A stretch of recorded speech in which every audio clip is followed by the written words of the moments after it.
शशांक जी, क्या इस देश में एक दिया जलाना, दिया जलाओ, ये हमारा कर्तव्य है, मंदिर में दिया जलना चाहिए, अगर ये बात कोई जज कह दे तो क्या ये बड़ा गुनाह हो गया? अंजू जी, इस देश में सेक्युलरिज्म उल्टी गंगा बहती है वाला जो कथन है वो बहुत एकदम सुचारू रूप से लागू होता है। जब भी कभी हिंदू के किसी भी भावनाओं के प्रति अगर संविधान उचित कार्य होता है तो इस तरीके की बातें की जाती हैं, और ये पहला उदाहरण नहीं है। लेकिन अगर अभी वाले उदाहरण में देखें तो एक मदुरई में एक पर्वत है जहाँ पे कि ये दीप जलन का कार्य बहुत सालों से, सैकड़ों वर्षों से होता है। अब किसी और माइनॉरिटी कम्युनिटी को एलिजेड वहां पे दिक्कत हुई, उन्होंने उस पर रोक लोक लगा दी, सरकार ने परमिशन देने से मना कर दिया। तो अगर इस देश में किसी को भी किसी भी चीज से समस्या होगी तो वो क्या करेगा? वो कोर्ट जाएगा, क्योंकि इंडिपेंडेंट न्यायिक व्यवस्था है, यही मान के हम चलते हैं। तो मद्रास हाईकोर्ट की एक बेंच है मदुरई में। मद्रास हाईकोर्ट की उस बेंच में हिंदू लोग जब गए और उन्होंने कहा कि देखिए, ये हमारी हिंदू रिलीजियस प्रथा है और इसको फॉलो करने का हमको अधिकार मिलना चाहिए, जो प्रशासन हमें नहीं दे रहा है। और हाईकोर्ट ने जब सब कुछ को देखा, सब कुछ को सुना, और दोनों साइड को, मतलब एक साइड में हिंदू लोग थे और दूसरे साइड में जो प्रशासन था, डिस्ट्रिक्ट मजिस्ट्रेट और पुलिस प्रशासन, उनको सुनने के बाद उन्होंने कहा कि आप उनको परमिशन दीजिए, मैं इन्हें परमिशन देता हूँ, इन्हें आप प्रोटेक्शन दीजिए। और उन्होंने साथ में सीआरपीएफ को भी कह दिया कि आप भी इनको प्रोटेक्शन दीजिए और इनको ले जाइए और इनको दिया जलाने दिया जाए। सोचिए, हाई कोर्ट का ऑर्डर। इसके बाद क्या हुआ अंजू जी कि हाई कोर्ट के ऑर्डर का जब कॉपी लेके हिंदू लोग जब वहां पे दिया जलाने गए तो 144 सीआरपीसी लागू कर दी गई। 144 सीआरपीसी क्या कहती है कि एक साथ 3 से ज्यादा लोग एक जगह इकट्ठा नहीं हो सकते। जनरली वो भीड़ को कंट्रोल करने के लिए, बदमाशों को रोकने के लिए किया जाता है। हिंदुओं के साथ इस तरीके का दुराचार किया गया, मारपीट की गई, लाठीचार्ज किया गया। सीआरपीएफ को कहा गया कि हम से मत कहिए कुछ। पुलिस ने कहा कि हम इनको रोकने के लिए हमको जो सही लगेगा वो करेंगे, क्योंकि इससे लॉ एंड ऑर्डर बिगड़ सकता है। वो मामला वापस हाईकोर्ट में आता है, हाईकोर्ट कंटेम्प्ट लेता है और हाईकोर्ट डिस्ट्रिक्ट मजिस्ट्रेट को अपने सामने बुलवाता है।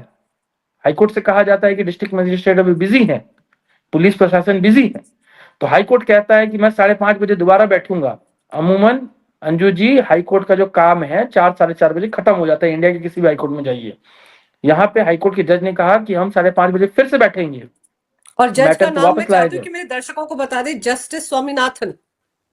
बिल्कुल।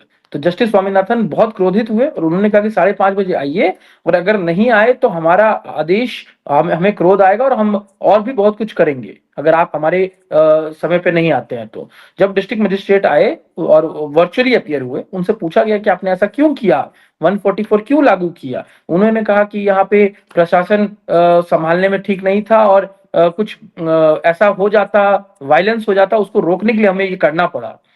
उस पे कंटेम्प्ट लेते हुए जस्टिस स्वामीनाथन ने ना सिर्फ उस सेक्शन 144 को क्वैश कर दिया, बल्कि कहा कि आप इनको दीप ज्वलित करवाएं आज के आज, और हम ये आदेश देते हैं। क्योंकि जब हाईकोर्ट का एक आदेश है और जब तक उस पर स्टे नहीं है, उस आदेश को पालन करना उस राज्य की सरकार की जिम्मेदारी है, उस राज्य के प्रशासन की जिम्मेदारी है। देखिए, इस देश में जो कॉन्स्टिट्यूशन है वो 3 एंगल पे डिपेंडेंट है। एक जुडिशरी जो आदेश पारित करता है, एक लेजिस्लेशन जो कानून पारित करता है, और एक एडमिनिस्ट्रेशन जो उसको सुचारू रूप से लागू करता है।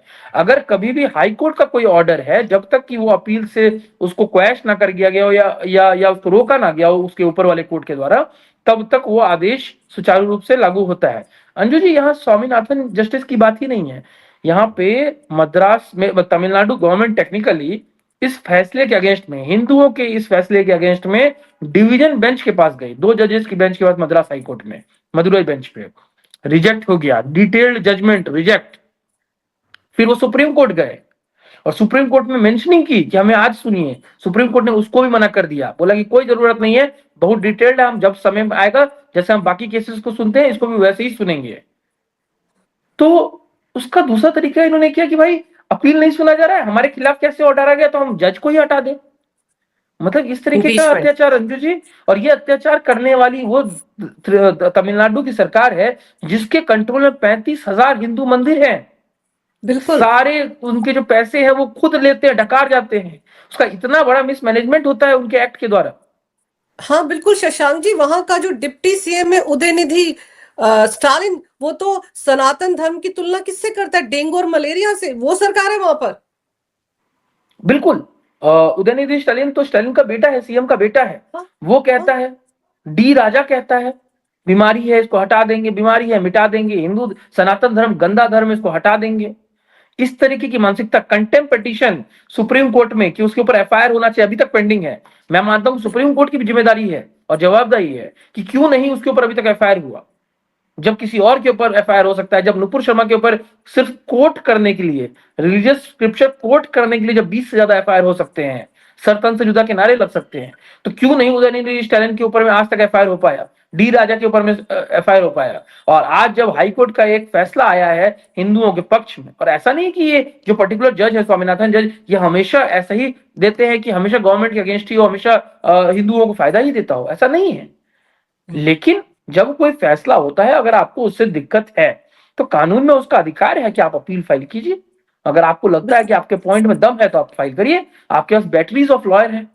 जब तमिलनाडु सरकार सुप्रीम कोर्ट जा सकती है कि भाई प्रेसिडेंट को ये ऑर्डर दिया जाए कि आप तयशुदा समय में कोई फैसला दें, तो आप इस फैसले के खिलाफ लड़ाई करिए सुप्रीम कोर्ट जाके। लेकिन ये क्या बात हुई कि हमें फैसला नहीं अच्छा लगा तो हम जज को ही हटा दें। और फिर आप सोचिए ना कि वो जज को हटाने का जो कवायद है वो तो शुरू कर दी। 120 के आसपास इंडी गठबंधन के सांसद है लोकसभा के, जिन्होंने वो प्रस्ताव जो है उस पर साइन कर दिया, और प्रस्ताव लोकसभा के स्पीकर ओम बिरला को तक पहुंचा दिया गया है। उसमें डीएमके है, कांग्रेस है, एआईएमआईएम है, समाजवादी पार्टी, सबके सब है। ये सबके सब वही हैं जो मुस्लिम तुष्टिकरण की राजनीति करते हैं अभी तक।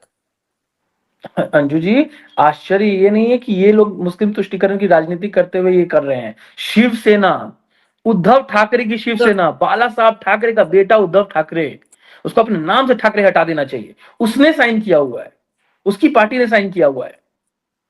और ये क्या कह रहे हैं, और ये चुनाव हार जाते हैं तो जो पूरा जिम्मा है वो इलेक्शन कमीशन पे डालते हैं। अरे आप हारिएगा नहीं तो क्या करिएगा।